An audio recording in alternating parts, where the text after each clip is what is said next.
نستعينه ونستغفره ونؤمن به ونتوكل عليه ونعوذ بالله من شرور أنفسنا ومن سيئات أعمالنا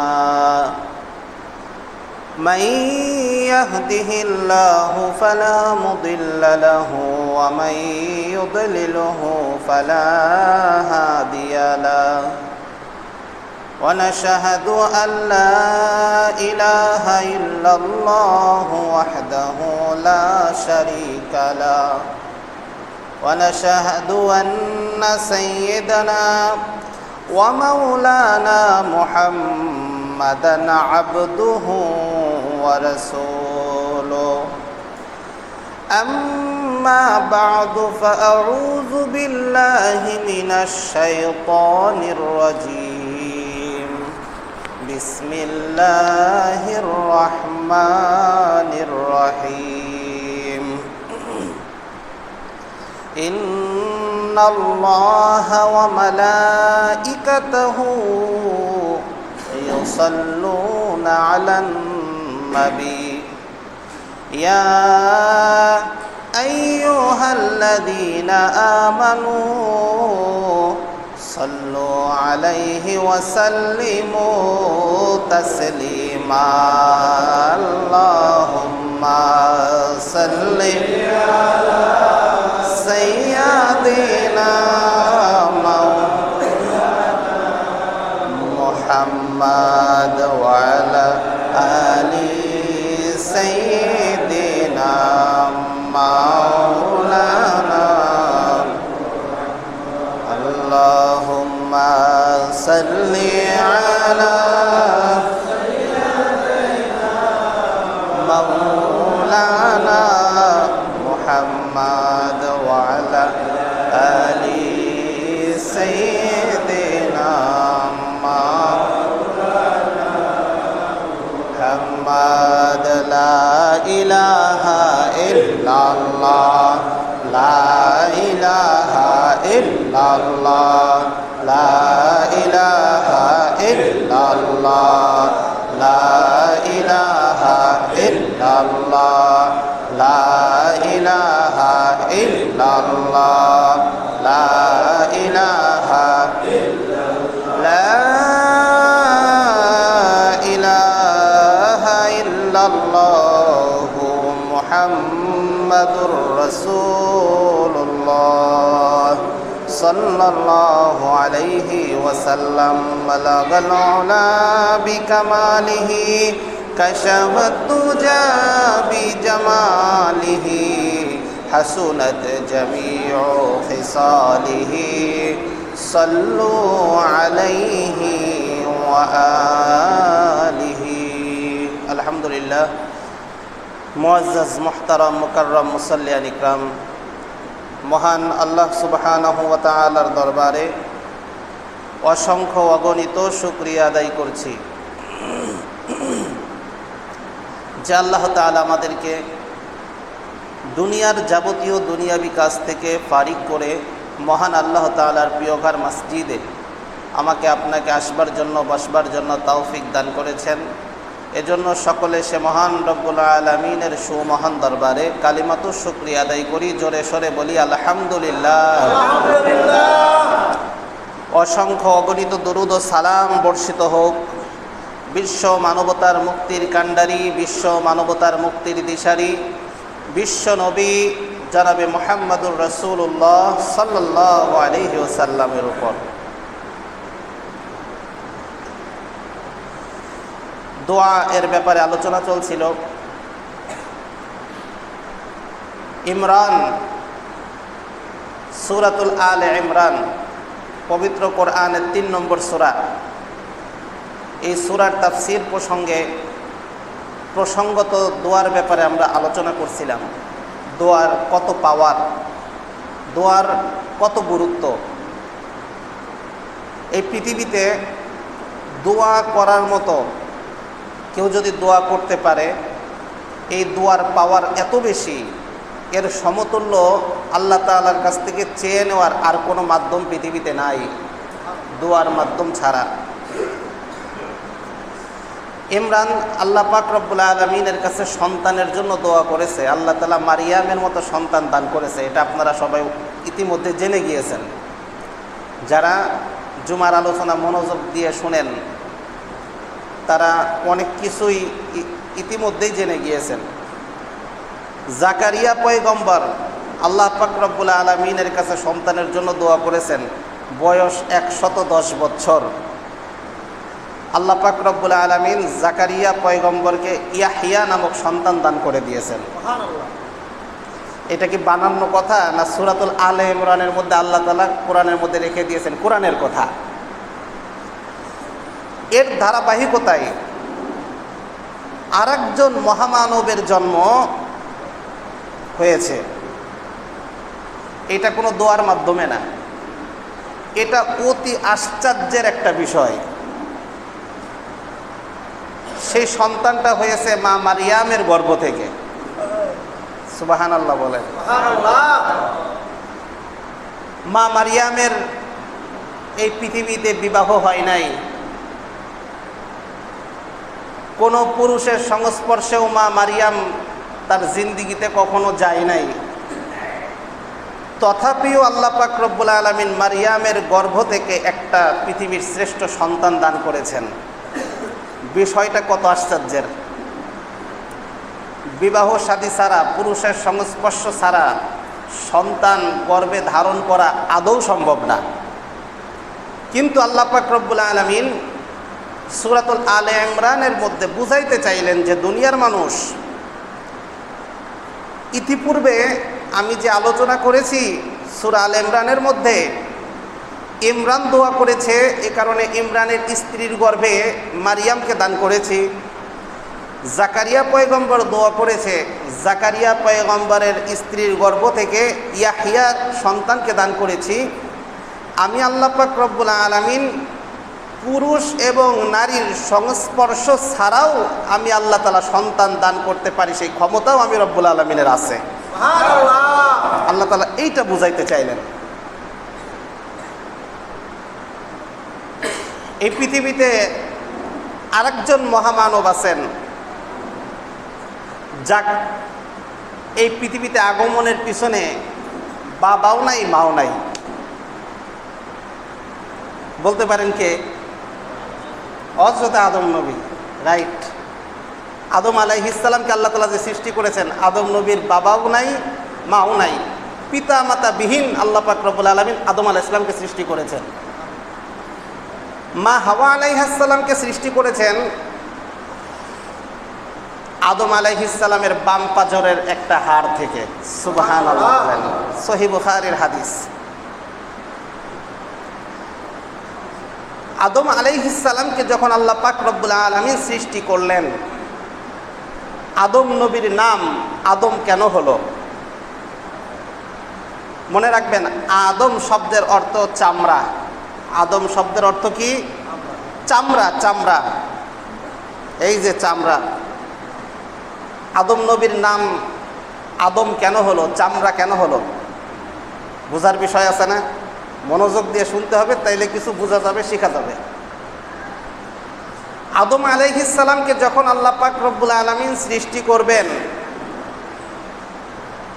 এই পৃথিবীটাকে আল্লাহ তাআলা তার আগেই সৃষ্টি করে নিয়েছেন। ফেরেশতাদেরকে আল্লাহ পাক রব্বুল আলামিন বললেন, ইয়া মালাইকা আতিনি আদিমিল আরদ, হে ফেরেশতারা, তোমরা দুনিয়ার উপরিভাগের চামড়া উঠায়া আমার কাছে নিয়ে আসো। সুবহানাল্লাহ বলেন। দুনিয়ার চামড়া। দুনিয়ার চামড়া আবার কি? সব কিছুর তো চামড়া আছে, দুনিয়ারও কি চামড়া আছে? হ্যাঁ, দুনিয়ার চামড়া কোনটা? এই যে জমিন, আরদ, আরবিতে বলা হয় আরদ, বাংলায় আমরা বলি কি? জমিন। এই জমিনের যে উপরিভাগের মাটি, এক চুল পরিমাণ মাটি যদি গোটা পৃথিবীর থেকে যদি উপরে উঠায় নেওয়া হয়, এক চুল পরিমাণ মাটি গোটা পৃথিবীর থেকে নেওয়া হয়, ওইটাই এই পৃথিবীর জমিনের উপরের চামড়া। কথা কি বুঝাইতে পারছি? এইটাই এই পৃথিবীর উপরিভাগের মাটির উপরের কি? মাটির চামড়া। আল্লাহ পাক রব্বুল আলামিন ফেরেশতাদেরকে বললেন, এ ফেরেশতারা, আদিমিল আরদ, তোমরা আদিমিল আরদ, আরদ তথা জমিনের চামড়া উঠায় আনো। ফেরেশতারা কি করলো? আল্লাহ পাক রব্বুল আলামিনের হুকুম পাইয়া এই পৃথিবীর উপরিভাগের যে মাটি, গোটা পৃথিবীর কোনো জায়গা বাদ দেন নাই, সব জায়গার উপরিভাগের মাটি, এক চুল পরিমাণ উপরিভাগের মাটি চামড়ার মতো করে উঠাইয়া আইনা আল্লাহ তাআলার সামনে পেশ করলেন। সুবহানাল্লাহ। আল্লাহ পাক রব্বুল আলামিন গোটা পৃথিবীর এই উপরিভাগের চামড়া নামক এই মাটিটাকে একত্র করলেন, একত্র কইরা ওইটাকে ফেরেশতাদের দিয়ে মডিফাই করলেন। সুবহানাল্লাহ বলেন। আটা, আটা চেনে না? প্রথমে এই মাটিগুলিকে শুকনা অবস্থায় সুন্দরভাবে মিশাইলেন, গোটা মাটিটা যাতে একসাথে মিশে যায়। আদম নবীর সৃষ্টির ইতিহাস কোরআনের মধ্যে আল্লাহ পাক রব্বুল আলামিন সূরাতুল বাকারার মধ্যে ইরশাদ করে দিয়েছেন।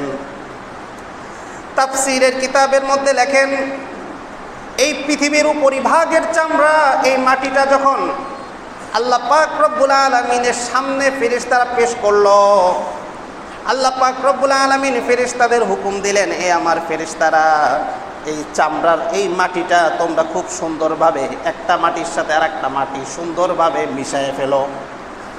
সুন্দরভাবে যখন মাটি মিশানো হলো, আল্লাহ পাক রব্বুল আলামিন হযরতে মিকাইল আলাইহিস সালামকে আদেশ দিলেন, রে মিকাইল, এই মাটির উপরে 40 দিন এক নাগারে বৃষ্টি বর্ষণ করো। সুবহানাল্লাহ বলেন। ওই মাটিটার উপরে 40 দিন পর্যন্ত এক নাগারে বৃষ্টি বর্ষণ করা হলো। মাটির উপরে যখন পানি পড়ে তখন সেটা মাটি থাকে না, সেটা তখন কাদা হয়ে যায়। সুবহানাল্লাহ কোন। এখন এই মাটির প্রলেপটা কাদা হয়ে গেছে। আল্লাহ পাক রব্বুল আলামিন ফেরেশতাদেরকে বললেন, এ আমার ফেরেশতারা, এই কাদা মাটি সুন্দরভাবে এটাকে মিশাও, এটাকে সুন্দরভাবে সেনো, সুন্দরভাবে এটাকে একত্রিত কইরা আল্লাহ পাক রব্বুল আলামিনের সামনে ফেরেশতারা এক নাগারে 40 দিন পর্যন্ত ওই কাদা মাটিটাকে সেনেছে। সুবহানাল্লাহ বলেন। কয়দিন সেনছে? 40 দিন পর্যন্ত সেনেছে। এইবার আল্লাহ পাক রব্বুল আলামিন ফেরেশতাদেরকে আদেশ দিলেন, রে ফেরেশতারা, এই কাদা মাটিটাকে একটা দেহে রূপান্তর করতে হবে। ফেরেশতারা বললেন, ওগো আল্লাহ, মা আলামু, আমরা তো জানি না দেহটা কেমন হবে। আল্লাহ পাক রব্বুল আলামিন শিখাইয়া দিলেন যে এইভাবে কইরা লম্বা কইরা 2টা পাও বানাইয়া দাও, পায়ের মাথায় 5টা কইরা আঙ্গুল দিয়ে দাও। আল্লাহ পাক রব্বুল আলামিন শিখাইয়া দিলেন কিভাবে পেট বানাইতে হবে, কিভাবে বুক বানাইতে হবে, কিভাবে কাঁধ বানাইতে হবে, কিভাবে পিঠ বানাইতে হবে, কিভাবে হাত বানাইতে হবে, কিভাবে গর্দান বানাতে হবে। এইভাবে গর্দান পর্যন্ত, পায়ের তালু থেকে নিয়ে গর্দান পর্যন্ত এই জায়গাটাকে আল্লাহ পাক রব্বুল আলামিন ফেরেশতাদের মাধ্যমে তৈরি করলেন। সুবহানাল্লাহ। এইবার ফেরেশতারা বলে, ওগো আল্লাহ, আপনি যে আদম সৃষ্টি করতে চেয়েছেন ওই আদম কি সৃষ্টি হয়ে গেছে? আল্লাহ পাক রব্বুল আলামিন বলেন, না, আসল জিনিস এখনো বাকি আছে। কেবল তো পা থেকে নিয়ে গলা পর্যন্ত হয়েছে, আসল জিনিসটা এখনো বাকি আছে। ফেরেশতারা মনে করেছে এতটুকুই মনে হয়, এতটুকুর নামে মনে হয় আদম। এই গলা পর্যন্ত, পা থেকে নিয়ে গলা পর্যন্ত সৃষ্টি করেছেন, এর মধ্যে আল্লাহ পাক রব্বুল আলামিন হাত লাগান নাই, শুধুমাত্র ফেরেশতাদের দিয়া তৈরি করেছেন। এবার ফেরেশতারা আল্লাহ পাক রব্বুল আলামিনের কাছে বললেন, ও আল্লাহ, কাইফা ইয়াখলুকু আদম, আদম পরিপূর্ণভাবে সৃষ্টি হবে কেমনে? আল্লাহ পাক রব্বুল আলামিন বলেন, ফেরেশতারা এখনো আসল জিনিসটা বাকি আছে। এই আসল জিনিসটা হলো রসুন তথা মাথা। সুবহানাল্লাহ বলেন। চেহারাটা বাকি আছে, মাথা বাকি আছে। এই চেহারার মধ্যে এমন গুরুত্বপূর্ণ কিছু জিনিস থাকবে, গোটা বডির মধ্যে ওই জিনিসগুলি নাই। সুবহানাল্লাহ বলেন। চেহারার মধ্যে এত গুরুত্বপূর্ণ কিছু বিষয় থাকবে যে বিষয়গুলি গোটা বডির মধ্যে নাই। ফেরেশতারা বললেন, ওগো আল্লাহ, এই চেহারাটা আমরা কেমনে বানাবো? আল্লাহ পাক রব্বুল আলামিন ফেরেশতাদেরকে বললেন, রে আমার ফেরেশতারা, এতক্ষণ পর্যন্ত যা তোমরা বানিয়েছো এটা তোমাদের পক্ষে সম্ভব ছিল, কিন্তু এখন যে চেহারাটা তৈরি হবে এই চেহারাটা বানানোর ক্ষমতা তোমাদের কোনো ফেরেশতাদের নাই।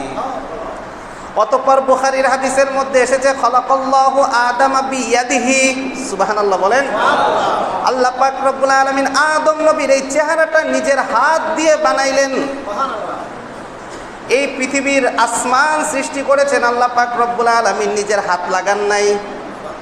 এই জমিন সৃষ্টি করেছেন, নিজের হাত ব্যবহার করেন নাই। পাহাড় পর্বত গ্রহ নক্ষত্র যা কিছু আছে এগুলির কোনো কিছু সৃষ্টি করতে আল্লাহ পাক রব্বুল আলামিন তার নিজের হাত ব্যবহার করেন নাই। কেবলমাত্র আল্লাহ পাক রব্বুল আলামিন হাতে গোনা কয়েকটা জিনিস তৈরি করতে যাইয়া আল্লাহ তাআলা নিজের হাত ব্যবহার করেছেন। তার মধ্যে এক নম্বরে আল্লাহ পাক রব্বুল আলামিন আদম নবীর চেহারাটা বানানোর সময় তার নিজের হাত ব্যবহার করেছে। এমনভাবে আল্লাহ তাআলা চেহারাটা তৈরি করলেন, ফেরেশতাদেরকে বললেন, আমার ফেরেশতারা এই পৃথিবীতে আদম নবীর চেহারাটা আমি এমনভাবে তৈরি করব, এই আদম নবীর দেহ থেকে কিয়ামত পর্যন্ত কোটি কোটি কোটি কোটি কোটি কোটি মানুষ এই পৃথিবীতে আসবে। কোনো মানুষের চেহারার সাথে কোনো মানুষের চেহারার কোনো দিন মিল হবে না। এই কুদরতটা কেবলমাত্র আমি রব্বুল আলামিনের হাতের মধ্যে আছে, তোমাদের কারো হাতের মধ্যে এই কুদরতটা নাই। এই কারণে পৃথিবীতে বর্তমান সময়ে প্রায় 650 কোটির উপরে মানুষ আছে। এই 650 কোটি মানুষের চেহারার সাথে একজনের চেহারার সাথে আর একজনের চেহারা হুবহু মিল পাওয়া যায় না। যদি কেউ যমজ হয়, যমজ হওয়ার পরেও কিন্তু চেহারার মধ্যে পার্থক্য বিদ্যমান থাকে।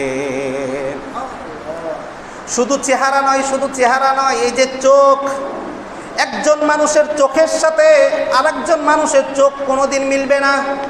একজন মানুষের নাকের সাথে আরেকজন মানুষের নাক কোনোদিন মিলবে না। একজন মানুষের কানের সাথে আরেকজন মানুষের কান কোনোদিন মিলবে না। একজন মানুষের ডিএনএর সাথে আরেকজন মানুষের ডিএনএ হুবহু কখনো মিলে না। সুবহানাল্লাহ। এই কারণে গুরুত্বপূর্ণ জায়গাটা আল্লাহ পাক রব্বুল আলামিন তার নিজের হাত দ্বারা তৈরি করলেন। এই কারণে হাদিস শরীফের মধ্যে ইরশাদ হয়েছে, রাসূল আরবি সাল্লাল্লাহু আলাইহি ওয়াসাল্লাম বলেন, হে আমার সাহাবীরা খুব খেয়াল কইরা শোনো, মানুষকে যদি কখনো শাসন করতেও যদি হয়, কেউ যদি কারোর সাথে মারামারি লাগেও যদি কখনো কোনো মানুষের চেহারায় আঘাত করো না। সুবহানাল্লাহ বলে। কারণ এই চেহারাটা, মানুষের চেহারাটা আমি রব্বুল আলামিন, আমার আল্লাহ পাক রব্বুল আলামিন তার নিজের হাতের ছোঁয়া দিয়ে সৃষ্টি করেছেন। এই কারণে মানুষের চেহারায় কখনো আঘাত করতে হয় না। আর আমরা যদি ঝগড়া লাগে, মারামারি লাগে, প্রথমে আঘাত কোথায়? প্রথমেই চেহারার মধ্যে। বক্সিং দেয় কোথায়? নাকের মধ্যে প্রথমেই বক্সিং মারে। অথচ এই চেহারার মধ্যে আঘাত করতে হয় না, কারণ এখানে মহান রব্বুল আলামিনের কুদরতি হাতে সে ছোঁয়া লেগে আছে। প্রশ্ন থেকে যায়, এক জায়গার মাটি হইলেই তো আদম সৃষ্টি হয়ে যায়, তো গোটা পৃথিবীর সব জায়গার মাটির প্রয়োজন কেন হলো? এটা একটা প্রশ্ন। উত্তর, অ্যান্সার, আল্লাহ পাক রব্বুল আলামিন বলেন, ফেরেশতারা এই আদম নবীকে আমি রব্বুল আলামিন মানব জাতির প্রথম কোয়ালিটি হিসাবে সৃষ্টি করছি, কিন্তু আদম নবীর ওরসের মধ্যে কিয়ামত পর্যন্ত যত সন্তান পৃথিবীতে আসবে সমস্ত সন্তানকে আদম নবীর পিঠের মধ্যে আমি রব্বুল আলামিন ঢুকাইয়া দিছি। এই কারণে পৃথিবীতে মানুষ জাতি মাটির যেরকম বিভিন্ন প্রকারণ হয়, মানুষের প্রকারণও বিভিন্ন রকমের হয়। গোটা পৃথিবীর সব জায়গার মাটি কি এক কালারের হয়? কোনো জায়গার মাটি হয় সাদা, কোনো জায়গার মাটি হয় কালো, কোনো জায়গার মাটি একটু শ্যামলা ধরনের, কোনো জায়গার মাটি একটু ময়লা ধরনের। আদম নবীকে আল্লাহ পাক রব্বুল আলামিন গোটা পৃথিবীর সব জায়গার মাটি দিয়ে সৃষ্টি করেছেন। এই কারণে গোটা পৃথিবীতে যত মানুষ এসেছে এবং যত মানুষ আসবে সমস্ত মানুষের কালারের মধ্যেও বৈচিত্র্যতা দেখা যায়। কিছু মানুষ হয় ফর্সা সাদা, কিছু মানুষ হয় লাল ফর্সা, কিছু মানুষ হয় কালো, কিছু মানুষ হয় শ্যামলা, আবার কিছু মানুষ তো এমন হয় পাতিলার নিচেই যেই কালো তার থেকেও আরও বেশি কালো। যেমন আফ্রিকান, সেনেগাল, এদেশের মানুষ এমন কালোর কালো, ভাতের হাঁড়ি, আপনারা তো গ্যাস দিয়ে রান্না করেন, চুলার লাকড়ি দিয়ে রান্না করলে পাতিলার নিচে যেমন কালো হয় ওই কালোর সাথেও মিলে না, ওটা অন্য ধরনের একটা কালো, কারণ মাটির কালো। এই কারণে আদম নবীকে সৃষ্টি করার সময় আল্লাহ পাক রব্বুল আলামিন গোটা পৃথিবীর সব স্তরের সব জায়গার মাটি ব্যবহার করেছেন। এই কারণে গোটা পৃথিবীর মানব জাতিও তাদের কালারের মধ্যে বৈষম্যতা চলে আসে, কালারের মধ্যে বিভিন্নতা আসে। কিন্তু এই কালার নিয়ে বর্ণ বৈষম্যতা আবার ইসলামের মধ্যে সম্পূর্ণ হারাম। বর্ণ বৈষম্যতা করা যাবে না। একজন মানুষের রং যদি একটু ফর্সা হয় তার সম্মান বেশি, বিষয়টা এরকম না। একজন মানুষের চেহারা যদি কালো হয়, শরীরের বর্ণ যদি কালো হয় তার সম্মান কম, বিষয়টা এরকম না। কেউ যদি এরকম মনে করে আল্লাহ রাব্বুল আলামিনের উপরে তার আঙ্গুল তোলা হবে, শিরিকের গুনাহ হবে। কারণ আদম নবীকে আল্লাহ তাআলা ওই কালো মাটি দিয়েও বানিয়েছেন, সাদা মাটি দিয়েও বানিয়েছেন, শ্যামলা মাটি দিয়েও বানিয়েছেন, সব ধরনের মাটির মিশ্রণ দিয়ে আল্লাহ পাক রব্বুল আলামিন আদম নবীকে বানিয়েছেন। কালোটাও সে বানাইছে, সাদাটাও সে বানাইছে, শ্যামলাটাও সে বানাইছে। এই কারণে কোনো মানুষের রঙের বৈষম্যতার কারণে, রঙের বিভিন্নতার কারণে তার ইজ্জতের উপরে যদি কেউ হানা দেয় তার শিরিকের গুনাহ হবে। কারণ সব সৃষ্টি কেবলমাত্র রব্বুল আলামিনের নিজের কুদরতি হাতে সৃষ্টি করেছেন। আল্লাহ তাআলার কোনো সৃষ্টির মধ্যে কেউ যদি এইভাবে আঙ্গুল তোলে তার কিসের গুনাহ হবে? শিরিকের গুনাহ হবে। আর কোরআনের আয়াতের মধ্যে আল্লাহ পাক রব্বুল আলামিন বলেন, ইন্নাল্লাহা লা ইয়াগফিরু আন ইউশরাকা বিহি, নিশ্চয় আল্লাহ পাক রব্বুল আলামিন শিরিকের গুনাহ কোশ্চিনকালেও ক্ষমা করবেন না। আলোচনার বিষয় হচ্ছে আল্লাহ পাক রব্বুল আলামিন বাবা মার মাধ্যমে যেরকম মানুষ সৃষ্টি করেন, বাবা মা ছাড়াও সৃষ্টি করেন, আবার বাবা ব্যতীত শুধু মার মাধ্যমেও আল্লাহ পাক রব্বুল আলামিন মানব সৃষ্টি করতে পারেন। যে আলোচনা চলছিল, আল্লাহ পাক রব্বুল আলামিন মা মারিয়াম আলাইহিস সালাম, উনার গর্ভ থেকে একটা সন্তান এই পৃথিবীতে আল্লাহ পাক রব্বুল আলামিন মুজিজা স্বরূপ, রব্বুল আলামিনের নিদর্শন স্বরূপ আল্লাহ পাক রব্বুল আলামিন দান করবেন। ওই সন্তানটার নাম কি বলেন তো? অনেকে বলছে কিন্তু কনফিউশন নিয়ে বলতেছে, না হয় অনেকেই জানেন, হযরত ঈসা আলাইহিস সালাম। সুবহানাল্লাহ বলেন। আমাদের নবীর আগের নবী ঈসা পয়গম্বরের পরে এই দুনিয়াতে কেবলমাত্র আমাদের নবী, শেষ নবী মুহাম্মদ আরবি সাল্লাল্লাহু আলাইহি ওয়াসাল্লাম পৃথিবীতে এসেছেন, আর কোনো পয়গম্বর মাঝখানে ছিলেন না। এই ঈসা আলাইহিস সালামকে আল্লাহ পাক রব্বুল আলামিন মা মারিয়ামের গর্ভে দান করেছেন। কিভাবে দান করেছেন এইটা হচ্ছে আজকের আলোচনার বিষয়।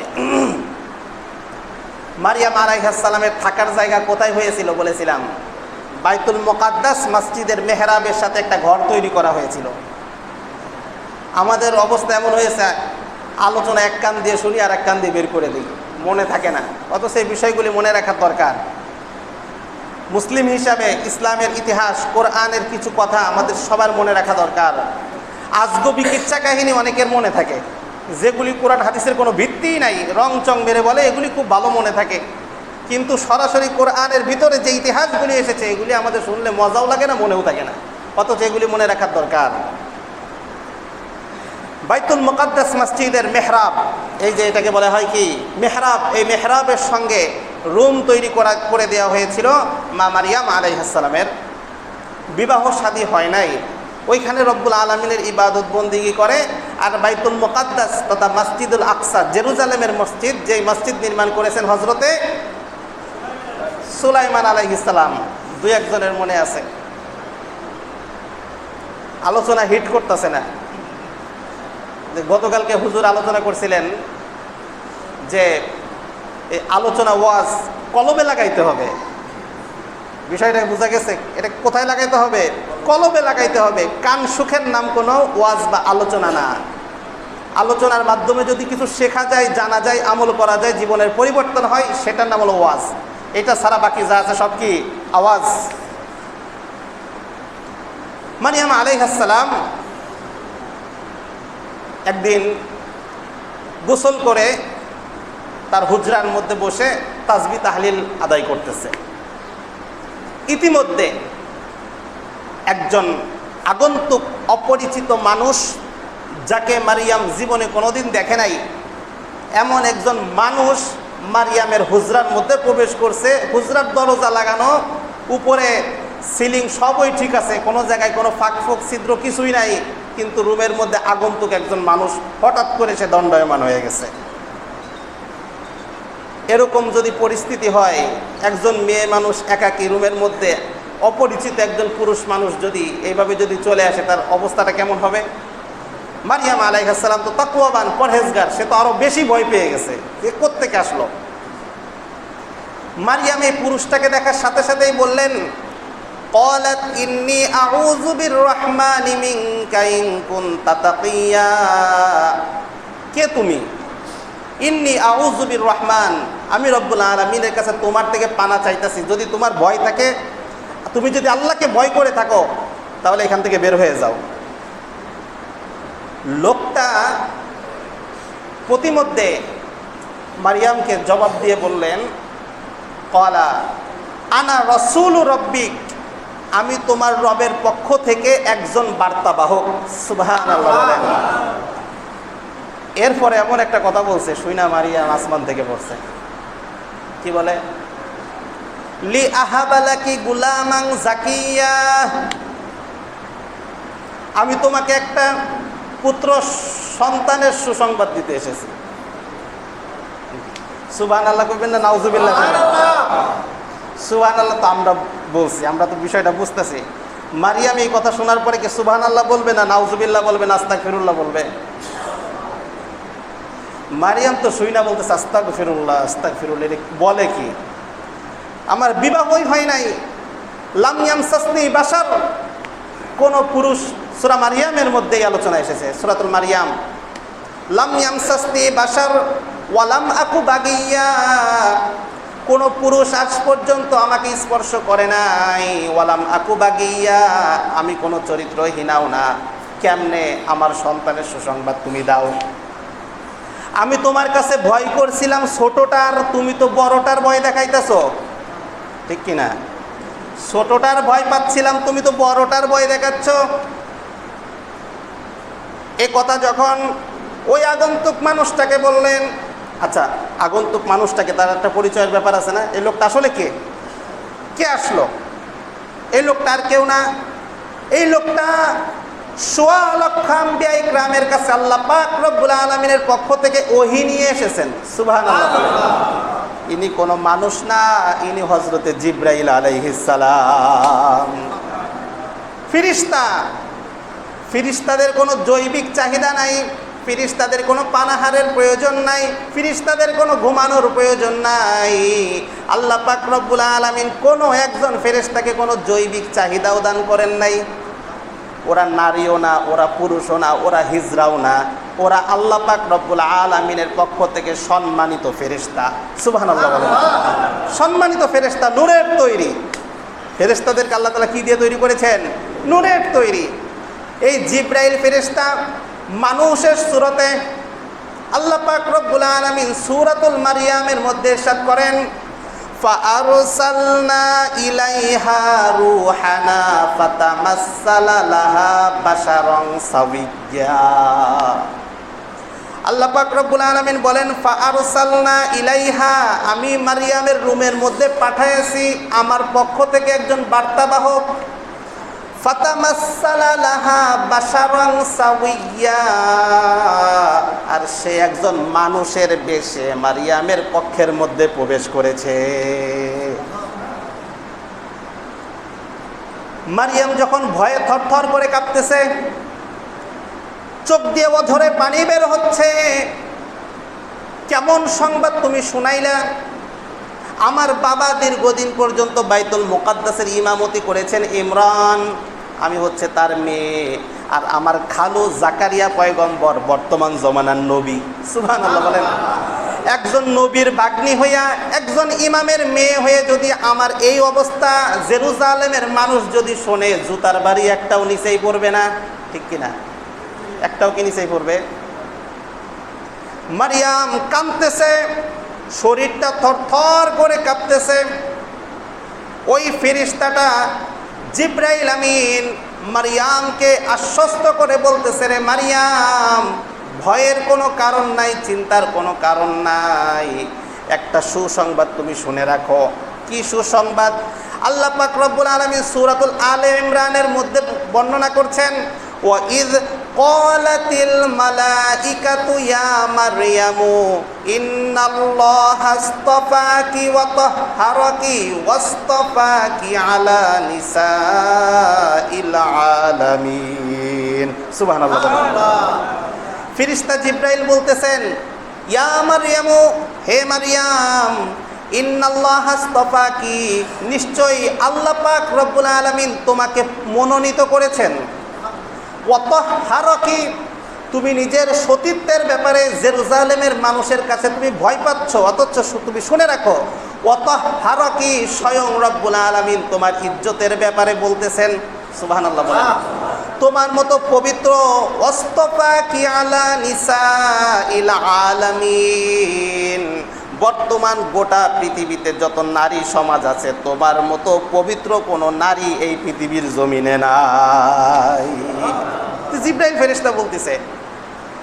এই কথাটা বলার পরে জিবরাইল ফেরেশতা আরো বললেন, ইয়া মারইয়াম কুনুতি লিরাব্বিকি ওয়াসজুদি ওয়ারকাই মা'আর রাকিঈন। হে মারিয়াম, উকনতি, আল্লাহকে ভয় করতে থাকো, আরো বেশি ইবাদতের মাত্রা বানায় দাও। ওয়াসজুদি, আল্লাহ তাআলার পায়ে তুমি সিজদা করতে থাকো। ওয়ারকাই মা'আর রাকিঈন, আর বেশি বেশি করে নামাজের মাধ্যমে রব্বুল আলামিনের সামনে তুমি রুকু করতে থাকো। মানে নামাজকে বাড়ায় দিতে বলছে, ইবাদতকে আরো বাড়ায় দিতে বলছে। মারিয়াম আলাইহিস সালাম, এই ফেরেশতা জিবরাইল ওনাকে চিনতে পারে নাই। মারিয়াম আলাইহিস সালাম বললেন, ওয়াজটা একটু পরে কইরা যে বিপদের খবর দিছো এই সম্বন্ধে একটু আমার আশ্বস্ত করো। আমি বুঝলাম আমি পবিত্র, আমি বুঝলাম আল্লাহ তাআলা আমাকে মনোনীত করেছেন, কিন্তু স্বামী ছাড়া আমি নির্জন এই ঘরের মধ্যে বসবাস করি, আমার পেটে যদি সন্তান আসে, জেরুজালেমের মানুষ দেখলে আমার কি অবস্থা হবে, এই ব্যাপারে একটু আমার আশ্বস্ত করো, আমার কি অবস্থা হবে। ফেরেশতা জিবরাইল তখন মারিয়ামকে আশ্বস্ত করার জন্য বললেন, হে মারিয়াম, চিন্তার কোনো কারণ নাই, ভয়ের কোনো কারণ নাই, তোমাকে আমি আরও কিছু সুসংবাদ শোনাচ্ছি। আমার আল্লাহ তাআলা আমার কিছু সুসংবাদ জানাইয়া দিয়েছেন তোমাকে বলার জন্য। সুবহানাল্লাহ। বলে, তোমার পেটে যেই সন্তানটা আসবে এই সন্তানের কিছু বৈশিষ্ট্য তাহলে তুমি শোনো। মারিয়াম বলে, কি বৈশিষ্ট্য?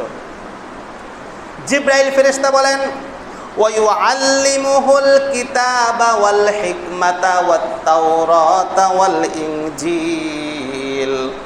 আল্লাহ পাক রব্বুল আলামিন তোমার গর্ভে যেই সন্তানটা পিতা ছাড়া দান করবেন, সেই সন্তানটাকে আল্লাহ পাক রব্বুল আলামিন কিতাবের ইলম দান করবেন। সুবহানাল্লাহ। ওয়ায়ুআল্লিমুহুল কিতাব ওয়াল হিকমা, সাথে সাথে তাকে হিকমত দান করবে, জ্ঞান দান করবেন, বুদ্ধি দান করবেন।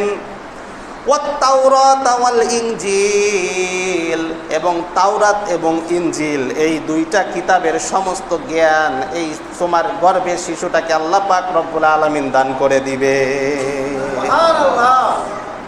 এইবার মারিয়াম একটু খুশি হয়েছে। বলে কি, তাওরাত ইনজিল আসমানি কিতাব, এইটার আলেম হবে আমার গর্ভের সন্তান। এখন স্বামী ছাড়া যে সন্তান হবে, মুহূর্তের মধ্যে এই কথাটা একটু মেমোরির থেকে মুছে গিয়েছে, একটু খুশি খুশি লাগতেছে যে কেমন একটা সন্তান আমার গর্ভে থাকবে। ফেরেশতা জিবরাইল বলতেছে, হে মারিয়াম, সুসংবাদ এখনো শেষ হয় নাই, আর একটু শুনবা। মারিয়াম বলে, যদি আরো কিছু থাকে শোনান, এখন তো একটু সাহস লাগতেছে। সুবহানাল্লাহ বলেন। এখন একটু সাহস লাগতেছে। তখন ফেরেশতা জিবরাইল বললেন, ওয়া রাসূলান ইলা বানি ইসরাঈল। সুবহানাল্লাহ বলেন। বলে, তোমার গর্ভ থেকে যেই সন্তানটা আসবে, ওয়া রাসূলান, সে রাসূল হবে, সে নবী হবে, বানি ইসরাঈল, বনি ইসরাঈল জাতির নবী হবে। সুবহানাল্লাহ বলেন। এইবার মারিয়াম লাফ দিয়ে উঠছে। কোনো মা যদি আগে এই সংবাদ পায় যে আমার গর্ভ থেকে যেই সন্তানটা আসবে এই সন্তানটা এই দেশের বাদশা হবে, তাহলে মার কেমন লাগবে? কোন নবীর কাছে কোন বাদশার সাথে কোন নবীর তুলনা হয়? রাজা বাদশা কিছুই না, নবী হবে। তাও কাদের নবী? বনি ইসরাইল জাতির নবী হবে। যেই জাতি সম্পর্কে তুমি ভয় পাচ্ছ, যেই জাতি তোমাকে ধিক্কার দিবে, তবে মনে রেখো হে মারিয়াম, তোমার এই সন্তানটা এমন সন্তান, ওয়া রাসূলান ইলা বানি ইসরাইল, বনি ইসরাইল জাতির নবী হবে তোমার গর্ভের এই সন্তানটা। মারিয়াম বলতেছে আরো কি কিছু আছে? সুবহানাল্লাহ বলেন। আরো কি কিছু আছে? জিবরাইল ফেরেশতা বলতেছে আরো কিছু শুনতে চান? বলে আরো কিছু থাকলে বলেন। এইবার জিবরাইল বলতেছে আরো কিছু আছে। সুবহানাল্লাহ বলেন। আলোচনা বুঝেন না? আপনাদের কি আনন্দ লাগে না? আরো কিছু আছে। বলে কি আছে? আন্নী কদ জিতুকুম বিআয়াতিম মির রাব্বিকুম আন্নী আখলুকু লাকুম মিনাত তিনি কাহাইআতিত তায়রি ফাআনফুখু ফীহি ফায়াকুনু তায়রাম বিইজনিল্লাহ। বুঝেন নাই তো কি বলছে? যদি বুঝতেন আমি বুঝাই দেই। বলে তোমার সন্তানটা এমন একটা সন্তান হবে, শুধু নবী এই পর্যন্তই শেষ না।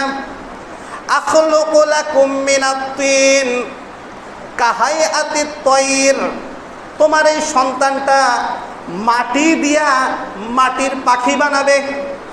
আর এই মাটির পাখির মধ্যে আল্লাহ তাআলার হুকুমে যখন একটা ফু দিয়ে দিবে, তাজা পাখি হইয়া আকাশে ওড়া শুরু করে দিবে। মাটি দিয়ে পাখি বানাইয়া কদ জিতুকুম কাহাইআতিত তায়রি, তয়রুন শব্দের অর্থ পাখি। কাহাইআতিত তায়র ফাআনফুখু, এই পাখির মধ্যে ফু দিবে। ফাতাকুনু তায়রাম বিইজনিল্লাহ, মুহূর্তের মধ্যে এই পাখিটা তাজা একটা পাখি হইয়া আকাশে উড়তে শুরু করে দিবে। মারিয়াম বলে আরো কি কিছু আছে? জিবরাইল বলে আরো আছে। সুবহানাল্লাহ কোন? আরো আছে। বলে কি? ওয়া উবরিউল আকমাহা ওয়াল আবরাসা ওয়া উহয়িল মাউতা বিইজনিল্লাহ। বলে তোমার সন্তানটা এমন পাওয়ারওয়ালা সন্তান হবে, বনি ইসরাইল জাতির মধ্যে যদি কেউ কোনো জন্ম থেকে অন্ধ থাকে, যাদেরকে বলা হয় জন্মান্ধ, মানে অন্ধ হয়েই জন্ম নিছে, পরবর্তীতে কোনো কিছু চোখ কানা হয়েছে, বিষয়টা এমন না। জন্মই হয়েছে কি নিয়ে? অন্ধত্ব নিয়ে, চোখে দেখে না, এরকম কানা। বলে ওয়া উবরিউল আকমাহা ওয়াল আবরাসা, কোনো জন্মান্ধ ব্যক্তির চোখের উপর দিয়ে যদি তোমার সন্তানটা তার পবিত্র হাত বোলায়া দেয়, হাতটা বোলায়া দিতে দেরি হবে, পূর্ণ সুস্থ চাক্ষুষ্মান মানুষের মতো তার দেখতে 1 মিনিট দেরি হবে না, অন্ধত্ব দূর হয়ে যাবে। বলে মারিয়াম এবার বলতেছে আরো কি কিছু আছে? জিবরাইল ফেরেশতা কয় আর একটা বলি, এরপরে আর বলবো না। আর একটা বলি, এরপরে আর বলবো না। আর একটা এমন মারাত্মক, ওয়া উহয়িল মাউতা বিইজনিল্লাহ, তোমার গর্ভ থেকে যেই সন্তানটা আসবে, এমন একটা সন্তান আসবে যেই সন্তানটা মৃত ব্যক্তি না, মৃত ব্যক্তি না, মরে গেছে কত শত হাজার বছর আগে, কোনো ঠিক নাই, এরকম কোনো কবরের সামনে যদি দাঁড়ায়, আর ওই কবরের সামনে দাঁড়ায় যদি বলে কুম বিইজনিল্লাহ ওয়া উহয়িল মাউতা বিইজনিল্লাহ, কোন কবরের সামনে দাঁড়ায় যদি বলে হে কবরের অধিবাসী, আল্লাহর নামে তুমি উঠে যাও, 1000 বছর আগের লাশ যে মরে গেছে, কবর ফেরে তাজা মানুষের মতো উঠে দাঁড়ায় তারপর তোমার সন্তানের সাথে কথা বলতে থাকবে। মরিয়াম কয় আমার আর দরকার নাই, যা শুনাইছো আমার আর দরকার নাই, সন্তান আসুক, আমি প্রস্তুত আছি, আমি রেডি আছি।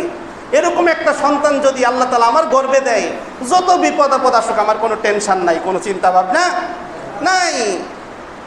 আল্লাহ পাক রব্বুল আলামিন জিবরাইলের ভিতরে একটা রূহ দিয়ে পাঠিয়েছিলেন। এই কথাটা মনে রাখবেন, এই কথাটা বলে আজকের আলোচনা শেষ করব। ঈসা আলাইহিস সালামের পবিত্র রূহ এই রুহুটা নিয়ে আসছেন কে? হজরতে জিব্রাইল আলাইহিস সালাম।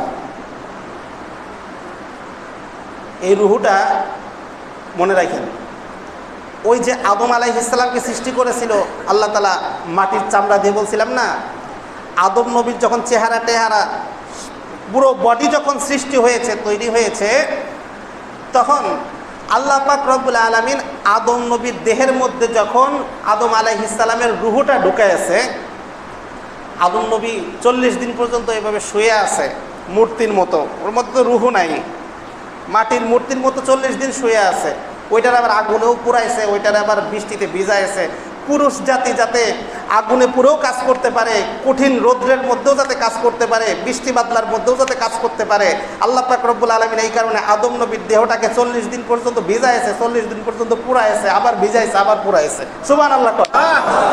কারণ পুরুষ জাতির যেটা করতে পারবে নারীরা সেটা পারবে না। এই কারণে আদম নবীকে আল্লাহ তাআলা এইভাবে সৃষ্টি করছে। বলে যখন রুহুটা ঢুকায় দিচ্ছে আদম নবীর দেহের ভিতরে, মুহূর্তের মধ্যে ওই সময়, এটা বুখারী শরীফের হাদিসের মধ্যে এসেছে, ফাআনফাখা আদম, মুহূর্তের মধ্যে আদম আলাইহিস সালামটা হাঁচি দিয়েছে, হাঁচি দিছে। আর হাঁচি দেওয়ার সাথে আদম আলাইহিস সালাম শোয়ার থেকে উঠে বসছে। সুবহানাল্লাহ বলেন। এই যে হাঁচিটা দিছে, হাঁচিটা দিয়েই আদম আলাইহিস সালাম বলেছেন আলহামদুলিল্লাহ। মুহূর্তের মধ্যেই আল্লাহ তাআলা ফেরেশতাদেরকে বললেন, হে ফেরেশতারা তোমরা সবাই বলো ইয়ারহামুকাল্লাহ। তো এই যে হাঁচিটা দিছে, এই হাঁচির যে বাতাসটা, এই বাতাসটাকে আল্লাহ পাক রব্বুল আলামিন তার কুদরতিভাবে একটা পুটলার মধ্যে বইরা জিব্রাইলের কাছে ওই দিন আল্লাহ তাআলা দান করেছিলেন।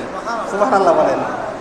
আদম নবীর হাঁচির সাথে যেই বাতাসটা বের হয়েছিল পোটলার মধ্যে, আল্লাহ পাক রব্বুল আলামিন জিব্রাইলকে দান করেছিলেন, বলছিলেন, হে জিব্রাইল এই পোটলাটা তোমার কাছে রাইখা দাও, শেষ জমানায় হাজার হাজার হাজার হাজার বছর পরে এই পোটলার মধ্যে কি বৈশিষ্ট্য এটা প্রকাশ করব। সুবহানাল্লাহ বলেন। হাজার হাজার হাজার হাজার বছর পরে মা মারিয়ামের কাছে যখন আল্লাহ তাআলা জিব্রাইলকে পাঠাইলেন, তখন জিব্রাইল ফেরেশতাকে আল্লাহ পাক রব্বুল আলামিন বলেন, হে জিব্রাইল তোমার কাছে ওই যে আদম নবীর যে হাঁচির মাধ্যমে যেই বাতাসটা বের হয়েছিল, ওইটাকে যে পোটলার মধ্যে কইরা তোমার কাছে রাখছি, ওইটাকে আজকে তুমি ফু দিয়া মারিয়ামের ভিতরে তুমি ঢুকায় দাও। সুবহানাল্লাহ। জিব্রাইল আমিন ওই দিন মারিয়ামকে একটা ফু দিছে, এভাবে একটা ফু দিছে। ফু দিতে দেরি হয়েছে, মারিয়ামের গর্ভধারণ হইতে দেরি হয় নাই। সুবহানাল্লাহ বলেন। আর এই রুহুটাই কার রুহু? হযরতে ঈসা আলাইহিস সালামের রুহু। এরপরে কি হবে এটা শোনার দরকার আছে। যদি থাকে আগামী জুমায় আল্লাহ পাক রব্বুল আলামিন যদি বাঁচায় রাখে, পরবর্তী আলোচনা করার চেষ্টা করব। যারা সুন্নাত পড়ে নাই 4 রাকাত ক্বাবলাল জুমা সুন্নাত নামাজ পড়ে নেই।